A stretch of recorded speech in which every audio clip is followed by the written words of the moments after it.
ये उन दिनों की बात है जब हम अजनबी एक दूसरे से टकराए।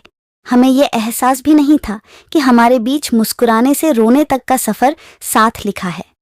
एक रोज़ हम एक दूसरे को मिले, मैं अनजान उससे और वो अनजान मुझसे।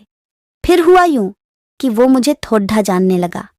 मैं दिखने में खूबसूरत नहीं, पर वो मुझे एहसास दिलाने लगा मेरी खूबसूरती का। उसे मेरी बचकानी हरकतें, अजीब सा रवैया ना जाने कैसे भाने लगा। उसे मेरे दोस्तों से मेरी बातें करना पसंद आने लगा, मेरी पसंद नापसंद पर सवाल उठाना पसंद आने लगा। फिर धीरे धीरे बातें हुई, मुलाकातें हुई। वो एक सुलझा सा लड़ मेरी बातों में उलझ जाने लगा। उसका मासूम सा चेहरा, मुझे लेकर उसका रवैया, मुझे देखकर उसका मुस्कुराना, मेरी बेवकूफ़ों वाली बातों को बिना सवाल के ही मान जाना मुझे भी पसंद आने लगा।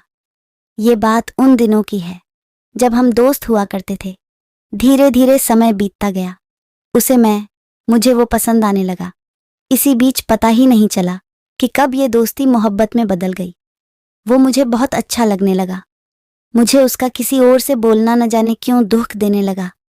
उसका मुझे मनाना इतना पसंद आने लगा कि मेरा बात बात पर रूठने को दिल ललचाने लगा। अब हमारी कहानी यूं ही चलती रही। वो अपने घर का लाडला बेटा मेरे आगे सर झुकाने लगा, मेरी गलियों में आने जाने लगा। वो अपने घर का सीधा सा लड्डी डिढ़का मेरे खातिर आवारा कहलाने लगा। फिर यूं हुआ, कहते हैं ना रास्तों पर चलोगे तो मुद्द आने तय हैं। वो न जाने क्यों धीरे धीरे बातें छुपाने लगा, मेरे पूछने पर बहाने बनाने लगा, मेरी नादानियों पर गुस्सा करने लगा। मैंने देखा उसका बदलता व्यवहार तो मुझे उससे दूर जाने का डर सताने लगा। फिर मुझे उसके दोस्तों से मालूम हुआ कि घर वालों ने उसकी शादी की बात चलाई है। मुझे उससे दूर जाते दुख न हो, इसलिए उसने मुझसे दूरियों की थोड़ी सी पहल बढ़ाई है।